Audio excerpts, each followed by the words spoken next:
Hello, good day. Welcome to our Sunday Simbalay. It's a new environment.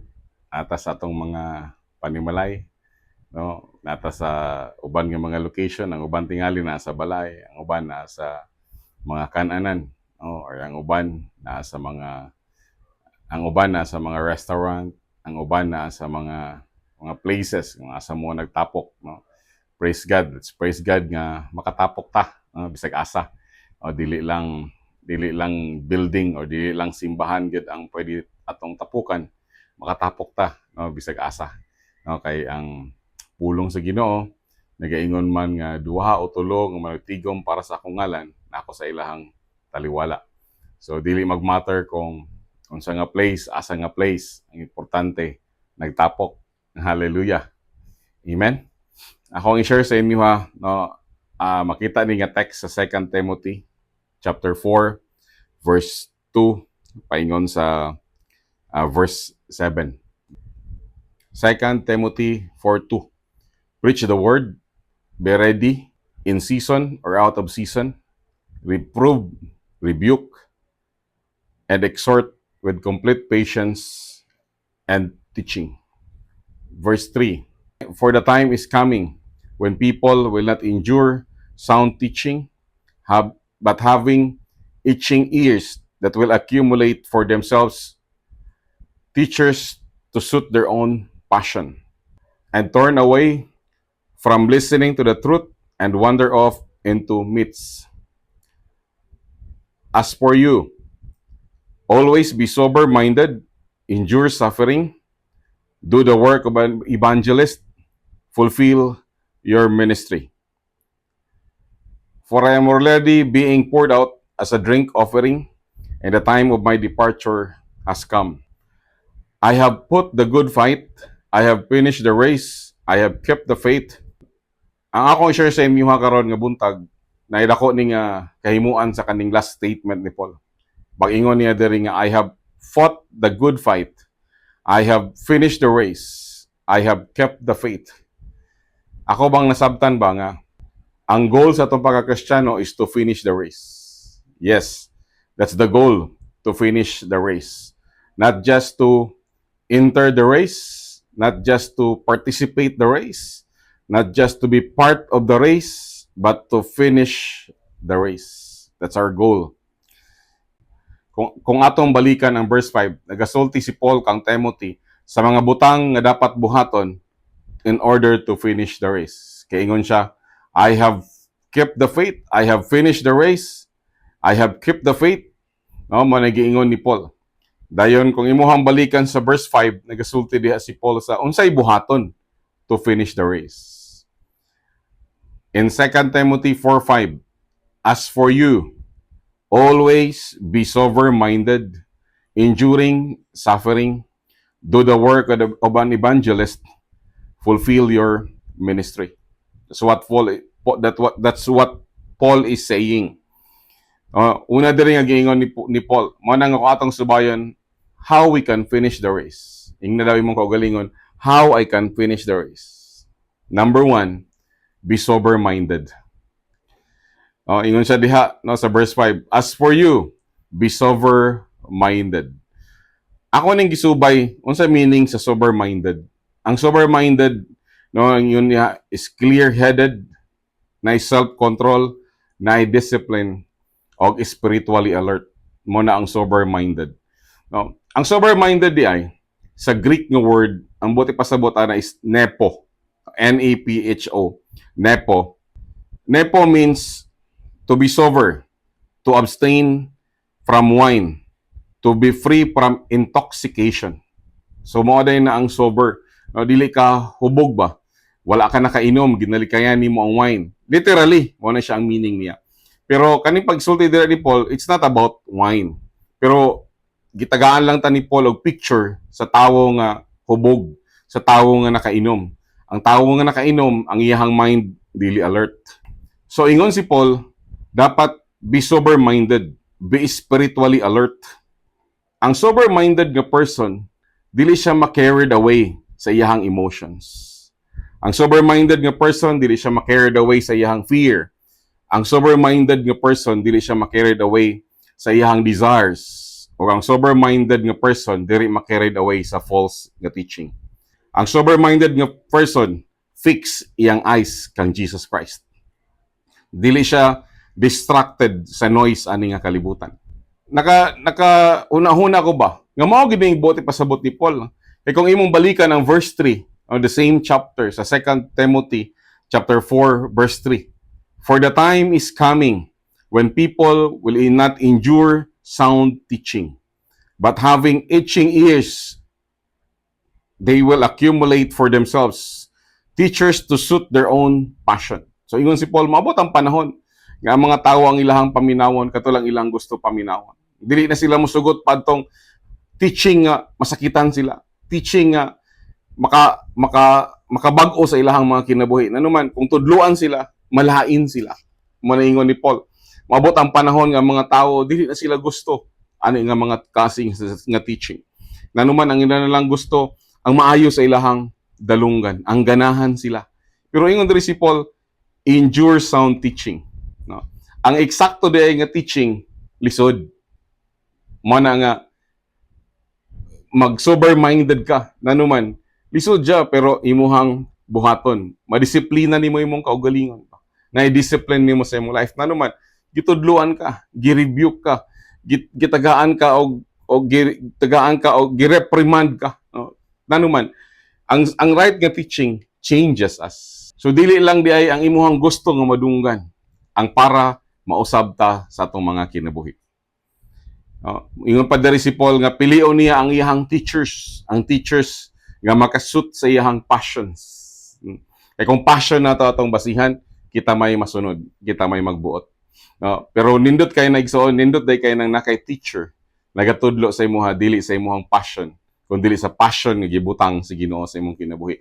Ang zeal nga gibutang sa Ginoo sa imong kinabuhi. Mo na maayo nga teacher.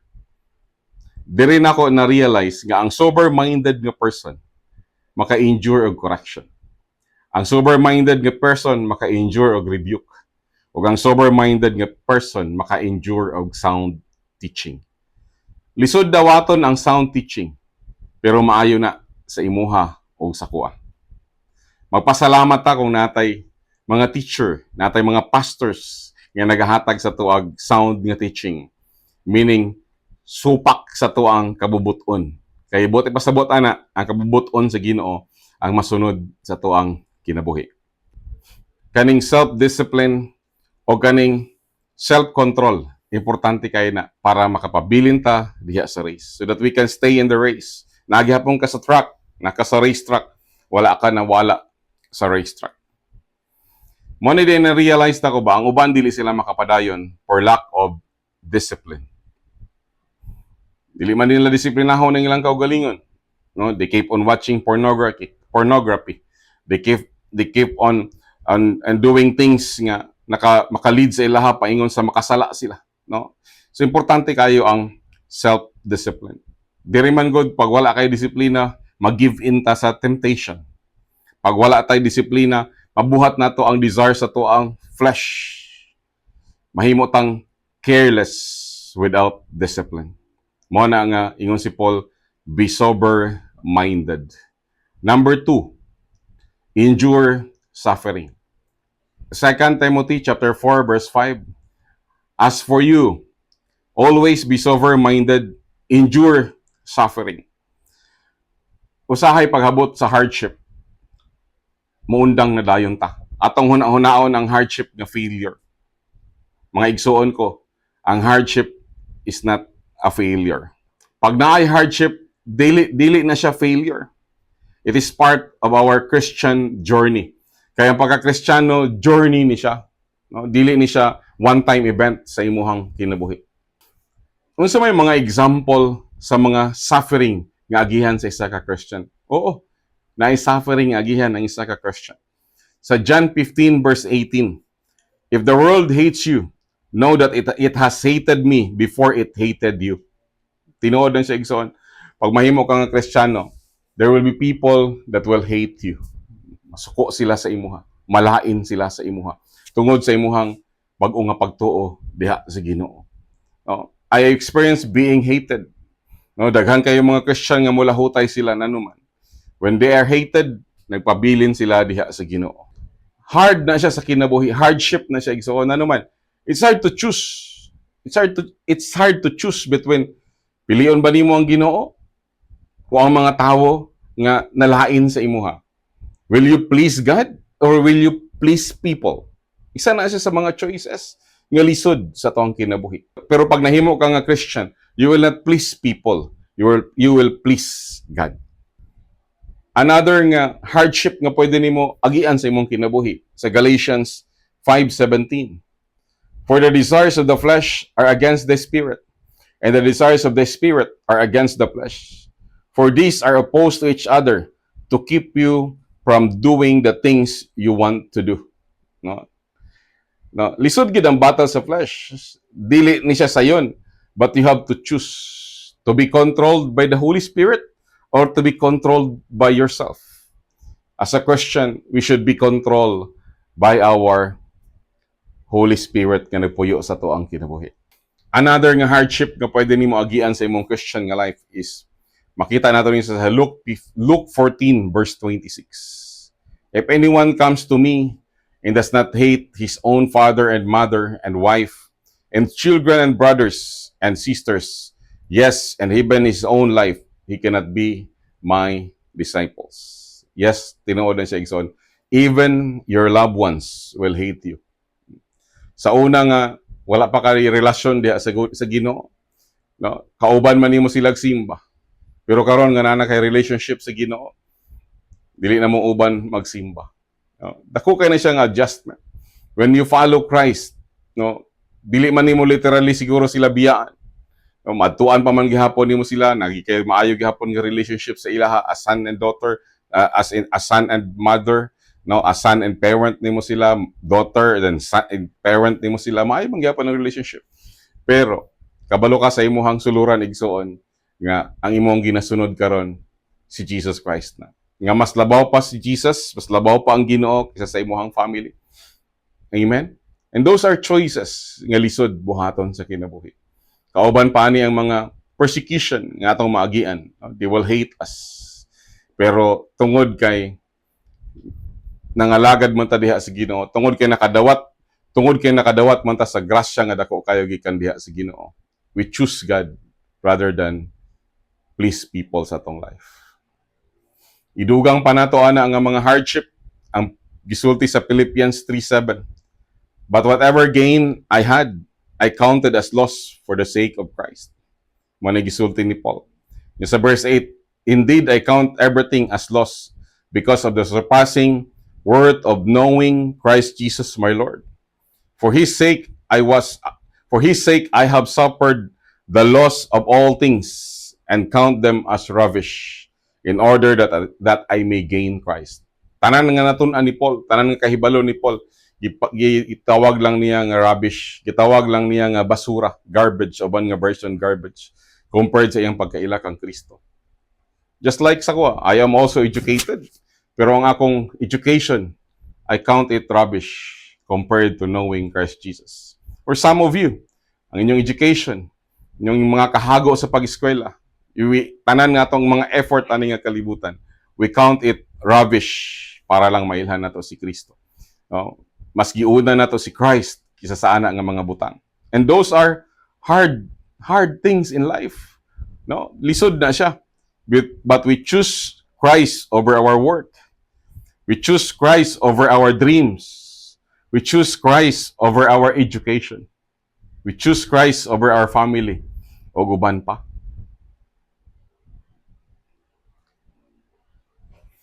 Kani mga pipila lang ni ka mga hardship nga atong agian o naagian na when we choose Christ as our priority in life.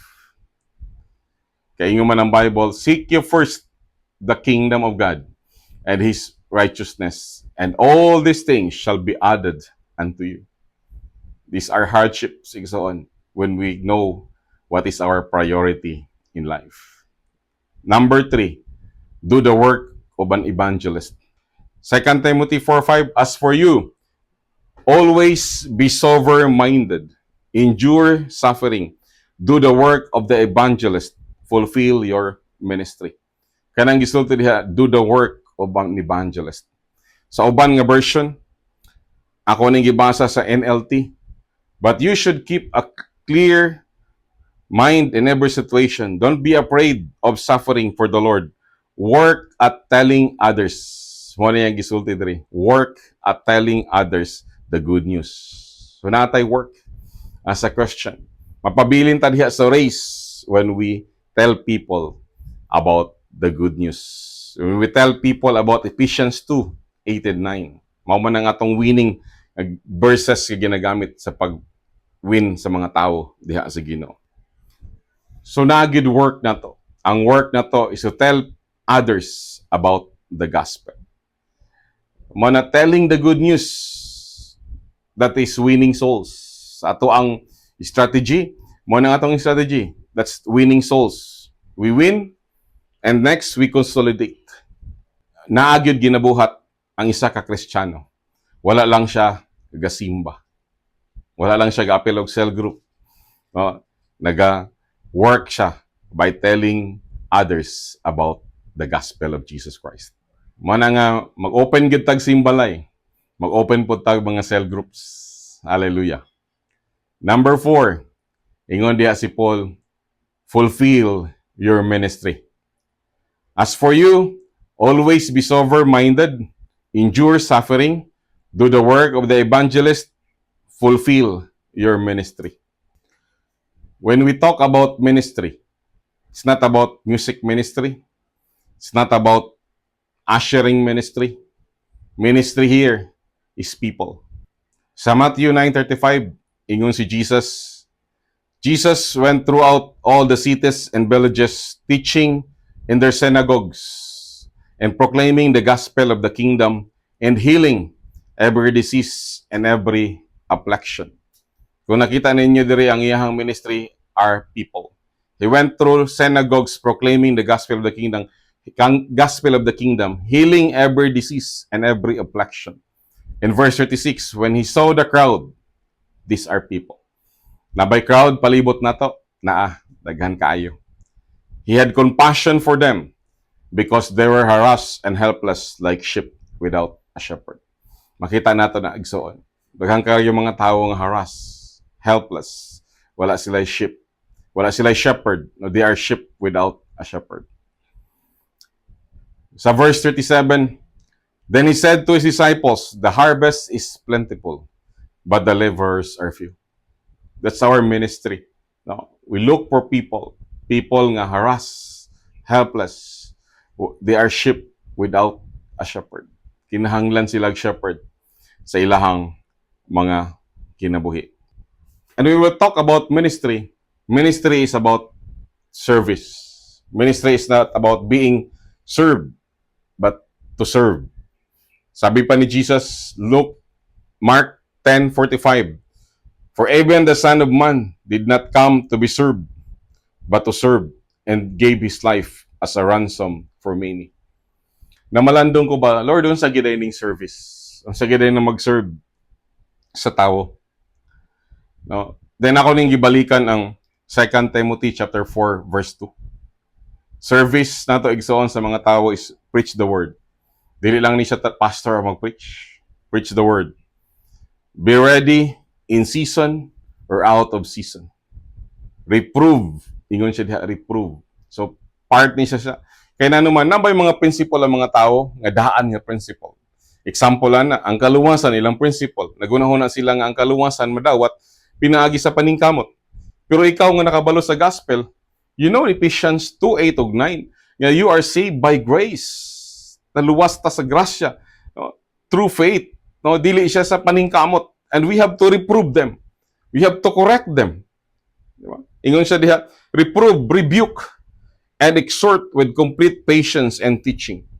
Kabalo ka igsoon, serving God is reproving people. Serving God is rebuking people. No? Kaya naman sila yung mga daan lang, mga huna-huna, and we have to rebuke them. E kung di nato sila mo-rebuke, di po sila mausab. Iba ingon ng Proverbs, mas maayo pa ang open rebuke kaysa sa hidden nga love. Kay ang rebuke makausab og tawo. Amen. And exhort with complete patience and teaching. Dili man nato trabaho tingali ang pag-usab sa ilaha, pero trabaho nato ang pag-reprove, trabaho nato ang pag-teach, trabaho nato ang pag-rebuke, ug trabaho pod nato ang pag-exhort sa ilaha. Magpailob ta. Kaya naman ang Ginoo ang mag-usab nila. When I serve God, I serve people. Hallelujah. So ang atong service, loving God, di ba? Loving people. Compassion to people. Actually, compassion to people. We will be compassionate with people. When we serve God, we reprove people. When we serve God, we rebuke people. We exhort with complete patience in teaching. Why? Because we do not want verse 3 and verse 4 to happen. Unsa di ay nahitabo sa verse 3 of verse 4. For the time is coming when people will not endure sound teaching, but having itching ears, they will accumulate for themselves teachers to suit their own passion. Kita nimo ni siya. Mo ni atong likayan nga maabot ang panahon nga mga tao ang ilan na lang gusto paminawon ang mahitabo sa ilahang kinabuhi. Ang unsa na lang ilahang gusto. Mangita na sila mga teacher nga makasuit sa ilahang passion.